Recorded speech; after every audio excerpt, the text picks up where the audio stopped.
I don't want to be strong like man who look pretty. I want to be strong like bitch that fight bears in the forest.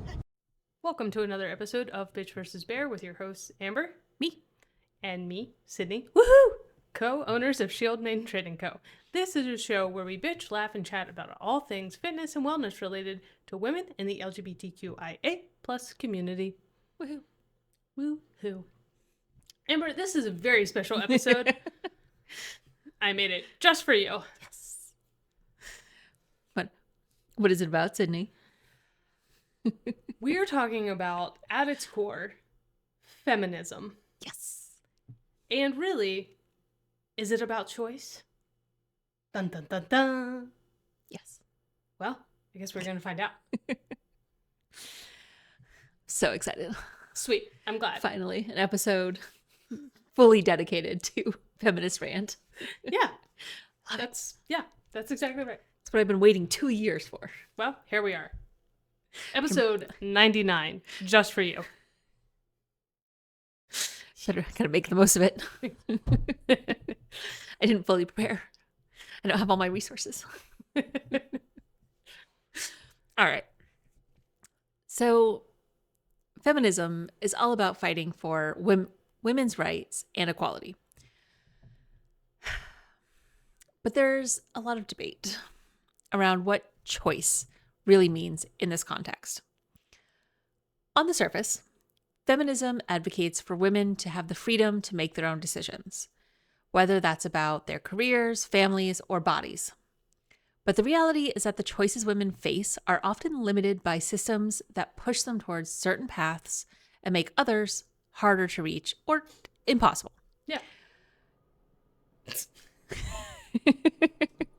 I thought I'd read through all of this, but I guess I just skimmed it. This paper dives into how feminism choice and the structures around us interact and what it all means for true equality. I feel like you did this on purpose. The last one when I started felt like a National Geographic intro. I did write this one like you could like take this and like it's like a college essay. It was like, what, like, feminism, is it really a choice? And like, this should be like in, Feminism 101 class. Like, that's how I writing a paper on this, because I was like, you know what? Or maybe like women and sexuality, like, that class in college. I took that class. Yeah. That was the basis of this. I love it. Yeah. Yeah.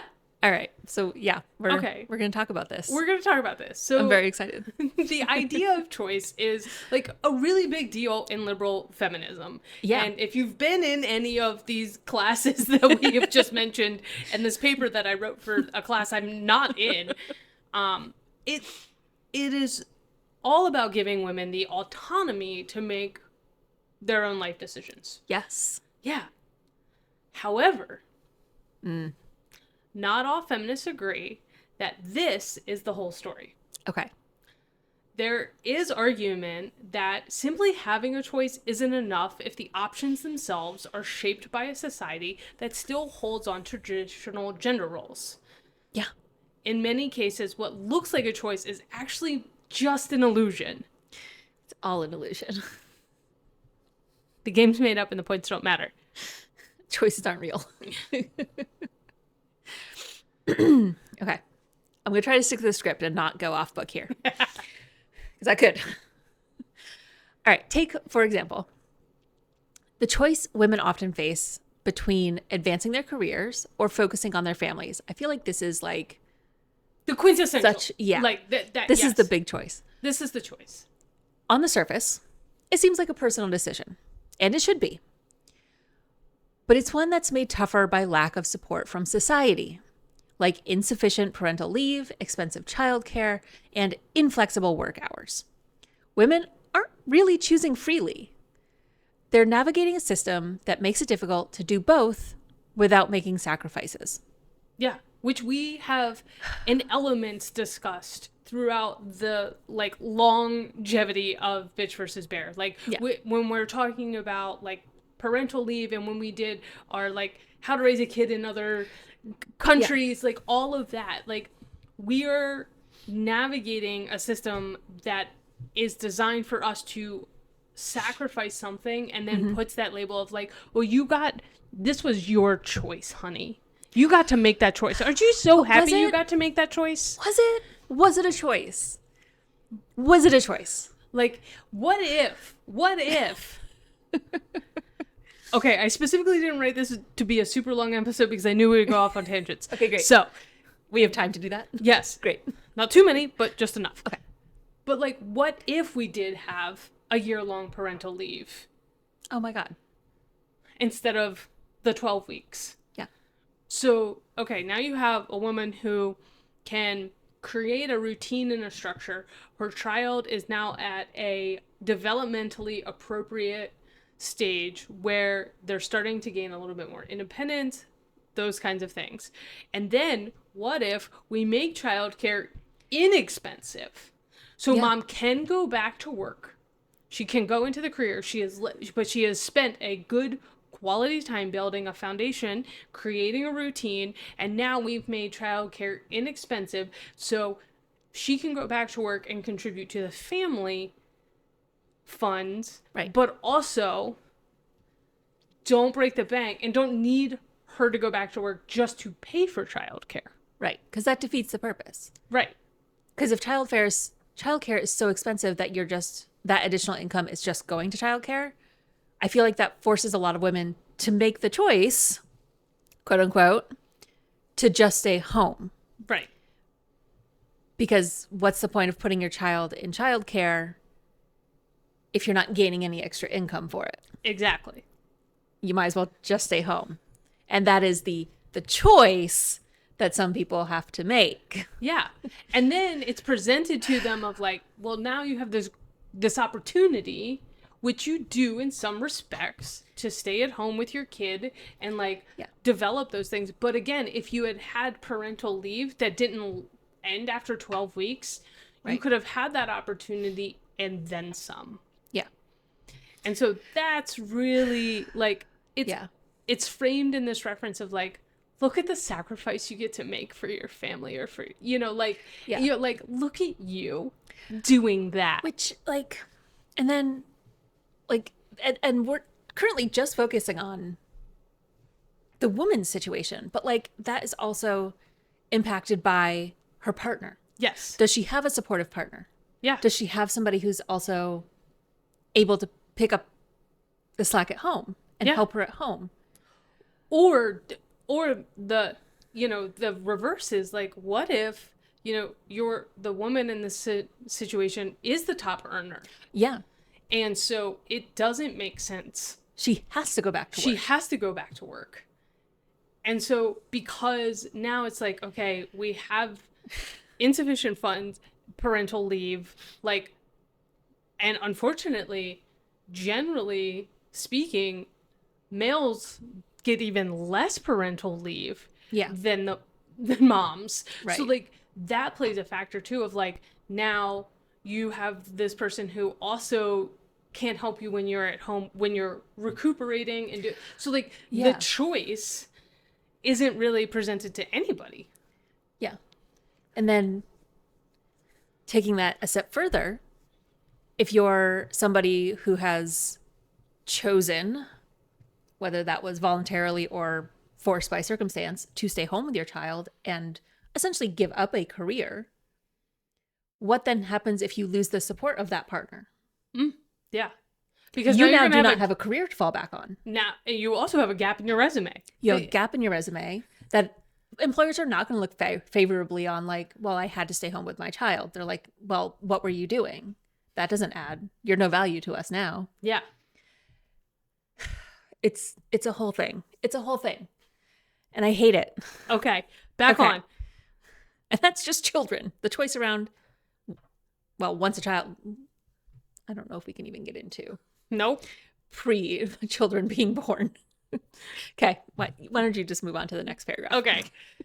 The structure we live in, like the economy, education system, and laws, play a big role in shaping the choices women can make. These systems often push women towards certain roles that align with traditional expectations while making other paths less accessible. For example, the gender wage gap and job segregation push women into lower paying professions, which are undervalued. Meanwhile, women who want to enter male-dominated fields face obstacles like discrimination and lack of support, which can make those choices feel impossible or just unappealing. Yeah. Like, I don't want to have to go to work today, every day, and do battle just to do my job. Yeah. Like, no, thank you. And then you have the media and cultural narratives, which reinforce these structural pressures. When the media constantly portrays women as primary caregivers or as people whose worth is tied to their looks, it limits the range of acceptable choices women feel they can make. These portrayals keep traditional gender roles alive and well, making it harder for women to break out of them. Yeah. Man, this whole what is the new trend? Trad wife? Oh, yeah. The trad wife trend, which, like, I don't want to disparage any woman who does openly and freely choose that kind of lifestyle. Like, if that is your choice and you are making it with full knowledge and full ability to make other choices, great. That's awesome. Love that for you. But it's I feel like it's just so toxic. Because they're portraying things that are not actually realistic, and it's so frustrating. And I feel like I see things on the internets all the time that's like, you know, what my wife wants to stay home and be a trad wife, but we can't afford that. Like, what are like, and like that's a whole other aspect, right? Like the economy and not being able to afford that choice, if that's the choice you want to make. Yeah. Because you have to go to work, because most households nowadays need 2 incomes just to survive. And it's that when, okay, if we want to like take that example of like, okay, well, you know, well, we get to go to, it's our choice. We get to go to work. We were presented this thing, and it's like, your grandmothers in 1950 didn't have that choice. It's like, yes, but again, now it is my only choice. Yeah. I can't afford to not. I can't afford. We cannot survive on one income alone. Yeah. So all you did was shift the choice. Yeah. Because grandpa on his minimum wage factory job could support a full household comfortably. And today, one single job cannot. Yeah. Unless you are like super high earning. Yeah. And that is such a small percentage of people. Yes. So like the choice presented has, there's only one choice if you like take a look at the full context. But for feminism, it's this, well, look, you get to make this choice now. Painted in this like ethereal light of like, look, you get to make a choice. And you're like, it's not, wait. It's not a choice. But is it? It's like informed consent. Yes. Like, if you don't know everything that you're consenting to, it's not informed consent, and it's not real consent. I was listening to, I'm going to take a side tangent. I think we're okay with that. We're going to have to be because it's our podcast, so I'm doing it. Buckle up. It's our choice. It's our choice. I was listening to a podcast this morning on my walk. As one does. As one does. It's Mr. Pick Me and the Manhater. Oh, yes. Love it. And they were talking about, they were like analyzing this video and this story of this woman who was put in a like harrowing position by someone who was supposed to be her childhood friend, somebody who cared about her and her safety and her life. And he invited her to go take a hike one day. Just like invited her to go take a hike. Like, okay, cool. No problem. She showed up in like her normal shorts and a t-shirt and sneakers and whatever. No. This man took her mountain climbing. Like, the thing that he had planned was a super intense, super dangerous, but did not communicate any of this. Only experienced and skilled people should be doing it. Mountain climbing expedition. Did not tell her ahead of time. Framed it as a hike. When she showed up without all the proper gear that was required to do this hike safely, didn't say anything, just took her up. And then when they got to the top, he opened up his little like squirrel suit and jumped off the mountain and left her there. Apparently he did come back for her, but like pieced out with her on top of this mountain that she had no business being on top of. What Yeah. is the purpose of that? I don't know, because men. But like it and like I think it comes back to that informed consent, that informed choice, that freely made choice, which she really wasn't given. Yeah. Like she was not given the information she actually needed to make an informed choice. Yeah. Like they were on the trail, and then there's that pressure of like, well, I'm already here. I don't want to look like I'm weak in front of this man. And that trust that you have in a childhood friend that they're not going to put you in danger. I hope she went no contact with him. I hope so too. I think the internet let her know some things. Well, I would hope post so. that video. Yeah. But like that, like I feel like that's the same concept of like, how can we make a choice when we're not given the options? We're not given the information about what the options even are. Yeah. There's no equity. Yeah. Right. Like he showed up with all the gear and all the knowledge. Yeah. And did not share it. Wild. It's Feminism. Right? Is it a choice? Is it about choices? Question mark. Feminism is not a choice. Everyone should be a feminist.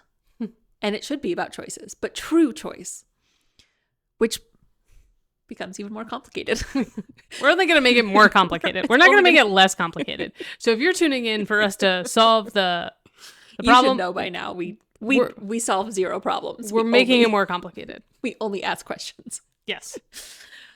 Okay, so choice becomes even more complicated when we consider how gender intersects with other aspects of identity, like race, class, sexuality, and ability. Women from marginalized groups often face even more limitations on their choices. We know this. For instance, women of color are more likely to be in low-wage jobs and experience poverty, which restricts their options even further. They don't just face barriers because of their gender, but also because of systemic racism and classism. Women with disabilities, or those from LGBTQ+ communities, often face unique challenges that aren't always recognized in mainstream feminism. Understanding how different forms of discrimination intersect is crucial if we're going to address the full range of issues that limit women's choices. That's such a big range. It's such a big range. Yeah. Okay. Tell us some more about the challenges. Well, really, given all of these challenges, it's important for us to rethink what it means by choice in feminist discussions. So instead of seeing choice as just this individual right, we need to look at the bigger picture, the social, economic, and political factors that shape and limit the choices. Yeah. Feminism should push for structural changes that make more options genuinely available to women, rather than just focusing on individual empowerment. Yes. And I think we have really we see a lot of that. The individual empowerment? Yes. Yeah. Yeah. Which, like, yes, we want to empower you as an individual to advocate for yourself, but also nothing gets changed on an individual level. Correct. Like, you're still gonna be limited in those choices until we get big picture change. Broad spectrum. Yeah. Yeah. It's like SPF. Yeah, it's like SPF. Yeah. And it really means like advocating for policies like universal childcare, paid parental leave, equal pay. Like all of those things would actually help choice be a realistic option, because right now choice is framed that way, but it doesn't actually exist in that manner. No. Yeah. It also involves challenging cultural norms and the media portrayals that restrict women's roles. Yeah. So representation matters, and you have to see it to believe it. Yeah. Yep. So realistic portrayals of what it means to be a stay-at-home parent, Yep. to balance work and family, to pursue a career, to be child-free, to whatever choice you want to make. Yeah. Like, we need realistic portrayals. Yeah. We need to broaden the range of acceptable choices. Yes. We can create society where women aren't just theoretically free to choose, but actually have the support they need to make those real life decisions. I would love that. And so that's really what it's about, Yeah. is we need the support to make those real life choices, because right now they're not real. Yeah. The game's made up and the points don't matter. I hate it. Hate Yeah. the game. Stupid game. It's the worst game. Yeah. And I think that's so important. And I think there is a divide even within feminism. Because it does feel like sometimes there are those feminists who are so extreme, and they're like, no, you can't stay home and fulfill that traditional stay-at-home wife role because that sets us back. It's like, no, it doesn't. It doesn't set us back.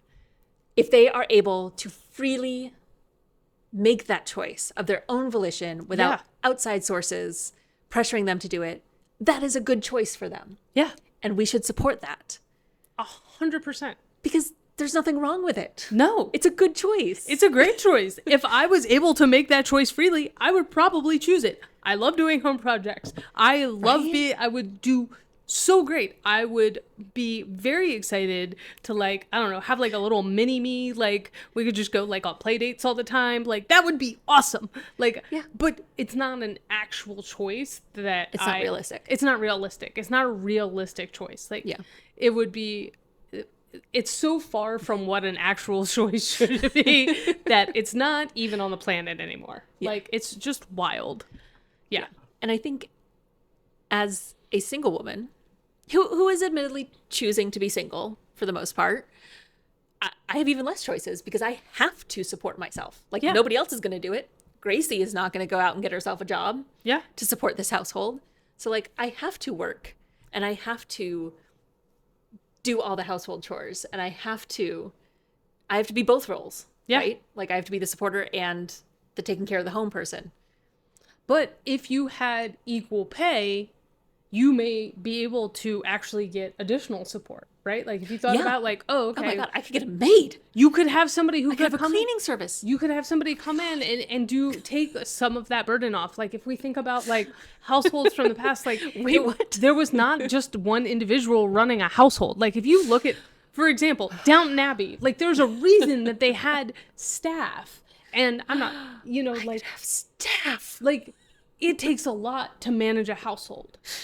And playing the dual role, you need additional support. But there's no way you could have additional support because you don't have equal pay. Right.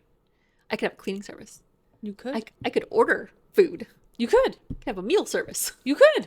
Man, the doors that could open. Right?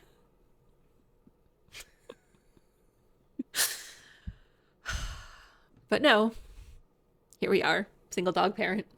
There we are. All right. So, obviously, choice is a key idea in feminism. Yes. It's like the whole thing here. But it needs to be understood in the context of the unequal systems that shape the options available to women. While feminism aims to empower women to make their own choices, yes, it also has to tackle the bigger structural barriers that limit those choices. By fighting for both individual freedom and systemic change, feminism can help create a world where all women have the opportunity to choose their own paths, whatever those might be. All paths that do not lead to murder are valid. Yeah. Yeah. And I think that until we can have both that individual freedom and the systemic change and some of the, lobbying and doing the things we need to do to get some of those support systems in place, this idea that you chose to do this is just, like, not a valid, like, when somebody responds, well, like, that was your choice, it's like, Was it? was it? Was it though? Was it? Because pretty soon we're not going to have any choices at all. So get out and vote. If that's the only takeaway you get from this, get out and fucking vote. Feminism. So we still have choices. Feminism. Is it a choice? Question mark.